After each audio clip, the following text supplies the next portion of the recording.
My guess is that many of you are starting this series with some trepidation because economics and economists don't exactly have a reputation as the most delightful and enticing subject. In fact, economics may be the most criticized discipline of all, which has given rise to any number of good stories. Let me tell you a couple of them. Let me tell you the story of Frankenstein's monster. Frankenstein is building his monster, and he has it all done except for the brains. So he goes down to the village, to the local brain store to see what they've got in stock. He says, "Hi, what have you got behind the counter?" And the guy behind the counter says, "Well, I've got some very nice English professor brains. Those are $20 a pound." And Frankenstein says, "Well, that's interesting, but that's not quite right for my monster. Well, I've got some nice physicist brains at $40 a pound. Well, it's interesting. It's not quite right for my monster. Well, I've got some nice economist brains. Those are $80 a pound." Frankenstein says, "Well, that's monstrous. I mean, $80 a pound. Why are economist brains so expensive?" And the guy behind the counter says, "Do you have any idea how many economists it takes to get a pound of brains?" Or my wife's favorite joke. She likes to say, economists are people who like to work with numbers, but don't have the personality to be accountants. Now, that's from a woman who loves me. Or Victor Fuchs, a preeminent healthcare economist who's been at Stanford University for many years. He has a wicked sense of humor, and Victor likes to say, some people talk in their sleep, but economists talk in other people's sleep. Perhaps the most famous insult of all for economists is from the British essayist Thomas Carlyle. He wrote in an 1849 essay about economics, and he called it in this essay, quote, "a dreary, desolate, and indeed quite distressing, what we might call by way of eminence, the dismal science." And that idea that economics was the dismal science has echoed down ever since. So after what we might call this little bit of anti-marketing, why should you persevere with this course? Why should you study economics at all? Let me offer you a few different reasons. One is you need to talk the talk if you're going to participate in the conversation about economics. You've probably had this happen to you if you don't know any economics. You're in a conversation someplace, maybe at a party or something like that, and you're having a nice, polite argument like you always have at parties over something like the minimum wage or the budget deficit or national health insurance, or maybe we don't go to the same kind of parties, but those are the sort of things I argue about at parties. And at some point, the other person kind of sniffs and they say, "Well, even the most basic economics shows that," and then they repeat whatever their argument is. Now, that person who says that thing about even the most basic economics, they might be right and they might be wrong. And I'll just tell you, in my experience, people who make assertions about what basic economics shows are usually wrong. But here's the point. If you don't know any economics, you can't answer. If you don't know the economics, you don't have a basis for responding to that claim. You are shut out of that argument. All you can do is kind of nod your head. If you don't know economics, you are not part of the conversation. A famous British economist named Joan Robinson, who did a lot of her best work during the 1920s and 30s and 40s, was once asked why people should study economics. And she answered, "The reason to study economics is to learn how to avoid being deceived by economists." I think that's a profound answer. Economists make a certain claim to expertise, and if you can't decipher that expertise at least a little bit, you are going to be at a severe disadvantage when it comes to talking about economic policy, regardless of how strongly you hold your beliefs. A well-known economist named Herb Stein, who worked in a variety of capacities as a government economist for almost 50 years, died a few years ago in 1999. He was once asked about what was useful to know about economics if you're a government economist who's been working across the U.S. government for decades and decades. And Herb said, it may seem a shocking thing to say, but most of the economics that's usable for advising on public policy is about at the level of the introductory undergraduate course. Herb continued, I summed up 2 main lessons of 50 years as a Washington economist this way. Lesson 1 was, economists do not know very much. Lesson 2 was, other people, including the politicians who make economic policy, know even less about economics than the economists do. We don't have to try and make everyone an ace economist, ready for that tenured chair in economics at Harvard or Stanford. What we want to do is convey the basic economist's way of thinking. That's a modest goal. That's a moderate goal. And we can achieve that goal in this lecture series. What is economics exactly? Well, economics takes as its subject material some basic questions about how a society produces and consumes and explores how a society answers those questions. In fact, you can take those questions that they're asked and break them down into basically 3 questions. Question 1 would be, what should be produced by a society? Question 2 is, how should it be produced? And question 3 is, who gets to consume what is produced? So those 3 questions, what should be produced, how should it be produced, and who gets what is produced, are fundamentally the 3 questions that any economic system has to answer. Now, those questions are unavoidable. They're asked in a market capitalist system, they're asked in a communist system, they're asked in a poor country, they're asked in a rich country. This is not economics that's just for the United States. These sets of questions are very broad, and every society has to figure out how to grapple with them. Now, there's a range of possible answers to these questions, and the questions can be answered in a bunch of different ways. It's useful to think of the answers as sort of a spectrum. At one end, you could have total government control of answering those 3 questions. So government would answer the questions of what is produced and how is it produced and who gets it. And all of that would be dictated by the government. At the other extreme, you can imagine sort of a total freedom society where individuals all make all the decisions about what is produced and how is it produced and who gets it. Now, in the real world, of course, few societies are all on one side or the other. Instead, a sort of a mixture from one to the other is common. So let's think sort of about the spectrum from one end to the other. At one end, you can sort of think of something where the government provides only the very basics for a market economy. And that would be something like, sometimes called the night watchman state.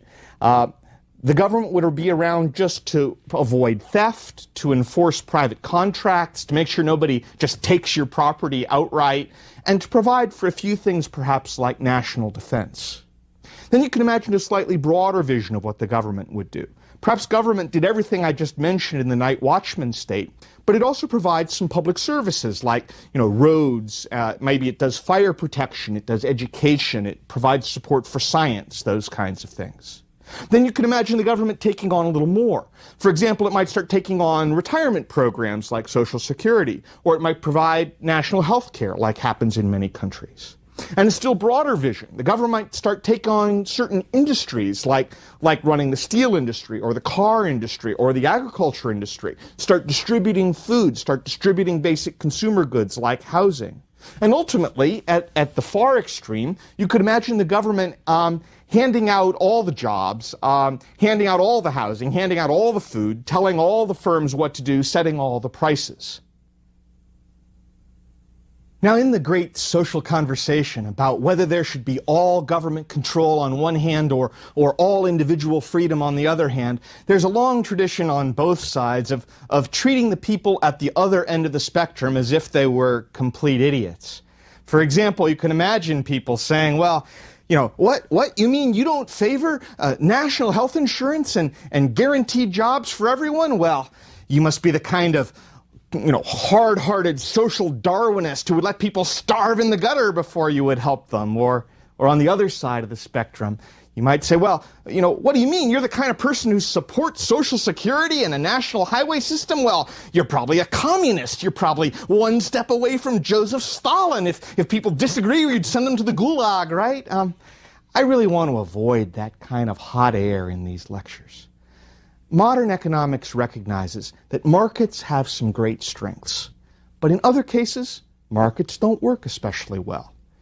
In the cases where markets don't work especially well, there's cases where the government can do something that will be genuinely helpful, and there's other cases where the government tries to do something and it hasn't worked very well. So let's step beyond these sort of ideological arguments about government versus the individual, and let's get pragmatic. Let's think about how markets really work, where they work, and what to do about it in practical terms when they don't work well. When we think about economics, it's also useful to clear up some misconceptions about what economics is not. For example, economics is not about forecasting the future. One of the common things people ask me at parties and stuff is, well, what's going to happen with the stock market? What's going to happen with economic growth?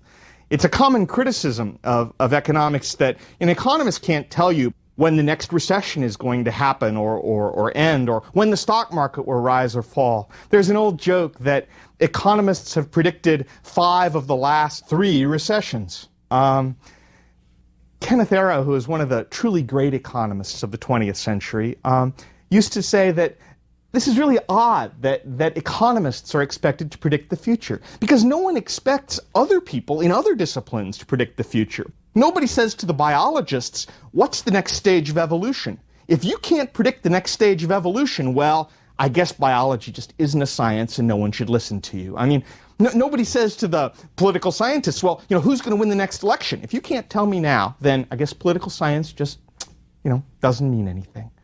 But somehow economics takes this burden that people in economics are supposed to be able to forecast the future. You can know a lot about something. You can know a lot about how it works. But the economy and its development is going to be influenced by a lot of factors. It's going to be influenced by politics, by technology, by weather, by all sorts of different factors. And it's just unreasonable to think that somehow economists can predict all of that stuff. Economics is also not about taking sides. It's common when I talk about economics or the economics journal that I run for people to say, well, are you Republican or Democrat? Which side are you on here?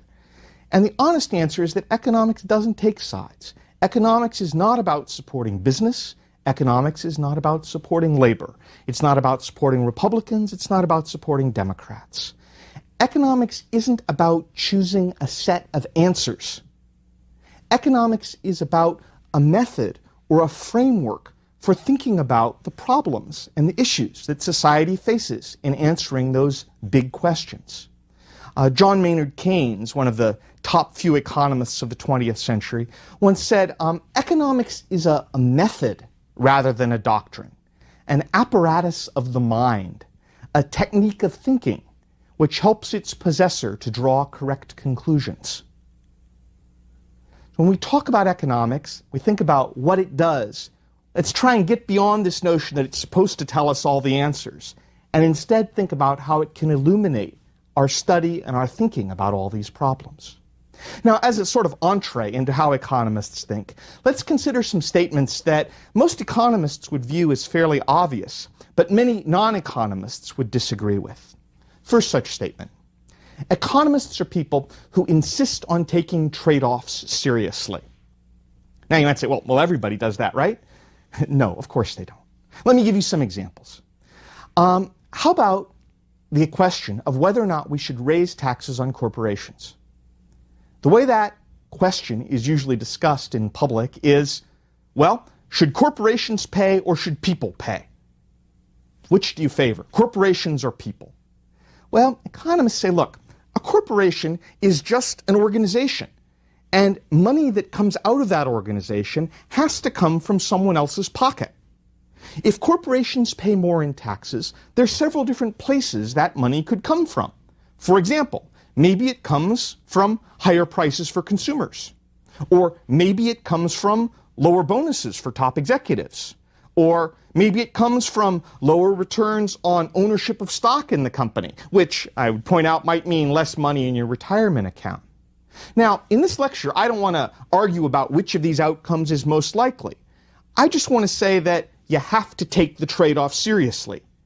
You can't just say, tax the corporations, not the people. You have to think about who would actually pay. Or think about the argument over the minimum wage. Again, most public discussions of that argument sort of take the tone of, well, I think people who work deserve more money. But someone has to pay that money. Now, it could be higher prices for consumers. It could be fewer jobs for low-skilled workers. It could be that firms have to accept lower prices. Again, my point here isn't to argue over which one of those is necessary. My point is just to say that economists insist on taking the trade-off seriously, that the trade-off exists and we have to think about it. A few years back, I was talking with a dear friend of mine about the minimum wage, not an economist. And I went through this sort of argument that someone would have to pay it, and one possibility is that there might be fewer jobs as a result. And my friend thought about this for a while, and she said, I just don't like thinking about it in that way. And I sort of thought, well, lots of people, including politicians, don't like thinking about it that way, but economists can't avoid thinking about it that way. The trade-off is real, and not thinking about it doesn't make it go away. Let me give you another example. Economists believe in what I call statistical people, not real people. Now, what do I mean by statistical people? I'll say that every economic news story I see on television news or in the newspaper begins with some person, and I'll just call that person Joe. Now, Joe is having a really bad day. Why might vary. Maybe Joe is losing his job. Maybe his company is going broke. Maybe Joe is benefiting from some social program, and that social program is now being cut. Now, Joe is a real person, and I don't mean to make fun of Joe, because I sympathize with Joe. Joe is having a lousy time. But here's a fact. You can't set social policy based on Joe. Almost every choice will help some people and hurt some other people. And if you're going to make sensible decisions about social policy, you need to look at the overall balance of who's benefited and who's hurt, and what the costs and benefits are. When I hear about Joe, I wonder about all those other people who aren't in the news story, but might be affected in one way or another. I believe in those people, those statistical people. I believe in them even though I don't know their names, and even though I don't know who they are, and even though they're not right in front of me in the newspaper. Third issue. Economists believe that self-interest can be an effective way of organizing a society.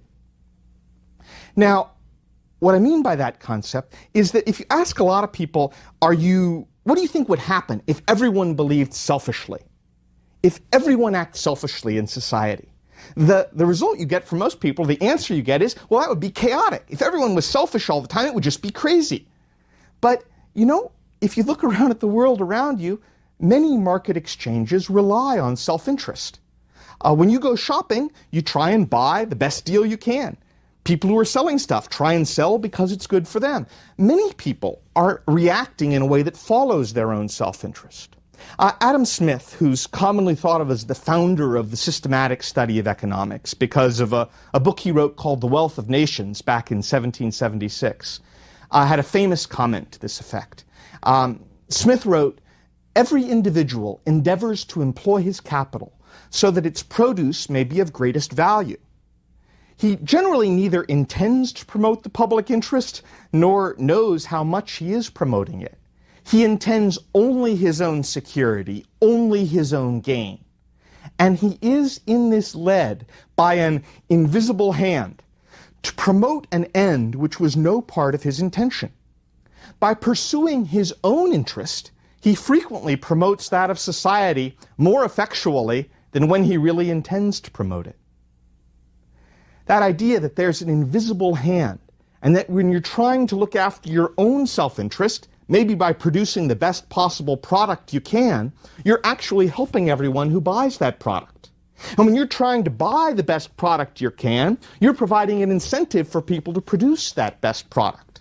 And that a lot of the time, when you're looking out for your own self-interest, it's almost as if there's an invisible hand guiding you to perform in a way which will benefit society as a whole. Now, of course, this doesn't mean that self-interest always works for the best in all situations and in all times. Adam Smith, bless his hard-hearted economist soul, also wrote about how firms would try to get together and raise prices and make consumers suffer. And he wrote about problems of people being forced into unrewarding assembly line jobs. And he talked about the need for public services like education. So I'm not trying to say here that self-interest is all we need and that it solves all of society's problems. What I am trying to say is that self-interest and selfishness isn't chaos either. It leads to a certain kind of discernible order and a useful set of incentives. And those work pretty well at a lot of different tasks that it's important for society to perform. Here's a fourth thought. Incentives matter. When people or firms are confronted by changes in prices or changes in other conditions, they react. They do something different than they would otherwise do. Now, you might say, well, everyone agrees with that, and I'm not at all sure that's true. If you ask most people, okay, we should have a goal. We should all save energy and conserve more oil because we're worried about dependence on Middle East oil or whatever reasons you want to give. Or we should encourage people to pick up trash and protect the environment. Or we should encourage people to save more or to work more, all those kinds of things. How should we do those things? How should we accomplish those goals? Well, most people tend to say, well, let's tell everyone how important it is. Let's have some advertisements on television and say, everyone save energy and everyone pick up their trash. Let's have a class in the schools to teach people about things. Economists tend to have different advice. Economists tend to say, look, you want less of something? Make people pay more for it. Tax it. You want people to save gasoline? Tax it. They'll save. You want them to pick up their cans and bottles? Put a 5-cent return on it. They'll bring them back, or somebody will. If there's something you want more of, you want to encourage it, you want more work or more saving, subsidize it. Make the return higher. Get people so they have more money if they work or more if they save. Now, this may sound a little mercenary, I guess, but economists are trying to deal with what works in the real world. We're not dealing with philosophy here and moral exhortation and what would be to be a good person. We're dealing with what works.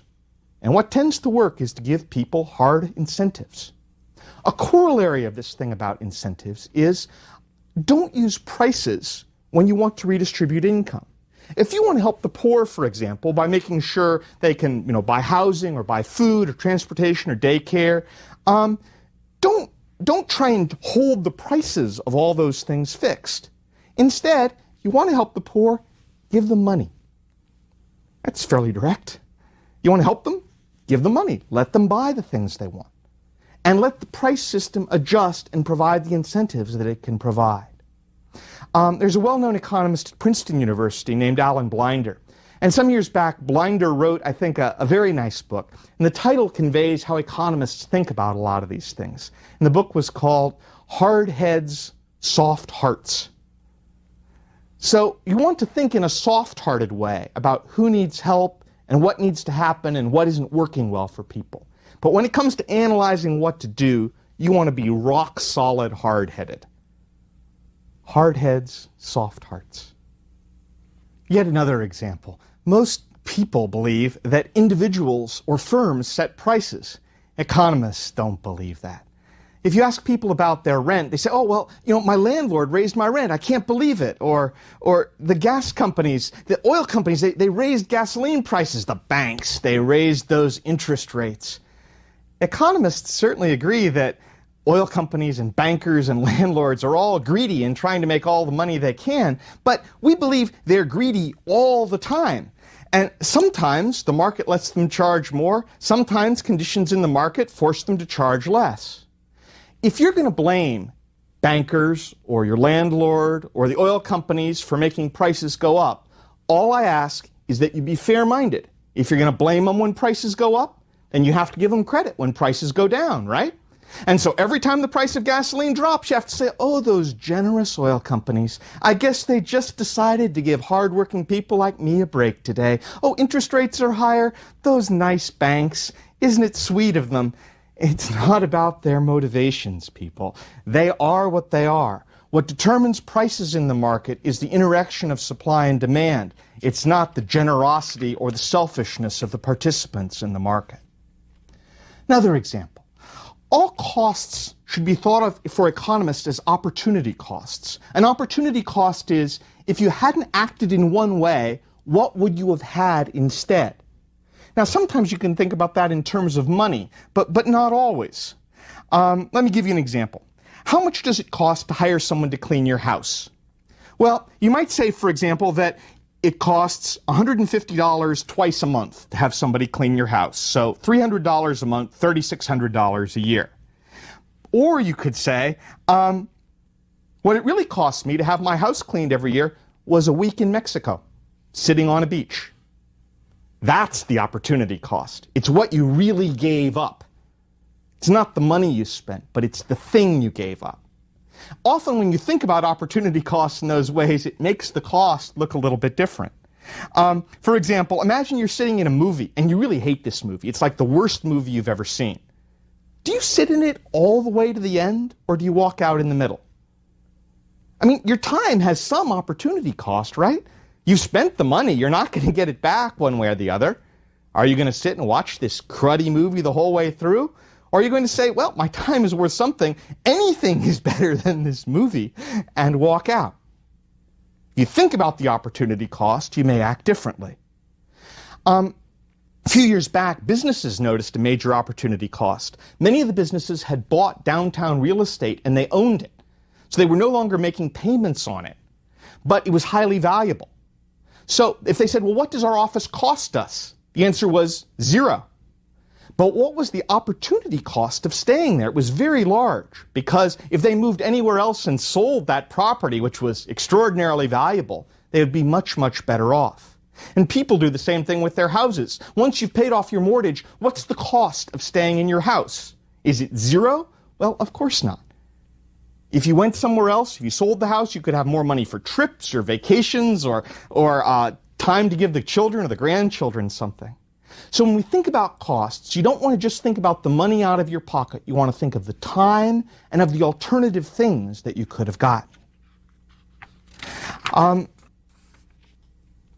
When we think about the study of economics, and we think about this course as it's going to evolve, we want to think about it in two big chunks. Those two big chunks are microeconomics and macroeconomics. Now, microeconomics is the study of how households and firms make decisions in goods markets, in labor markets, in financial capital markets. And it's the study of how those markets sometimes work well and sometimes how they work very, very badly. It'll focus on individual decisions, decisions that people make about consuming, about working, about saving.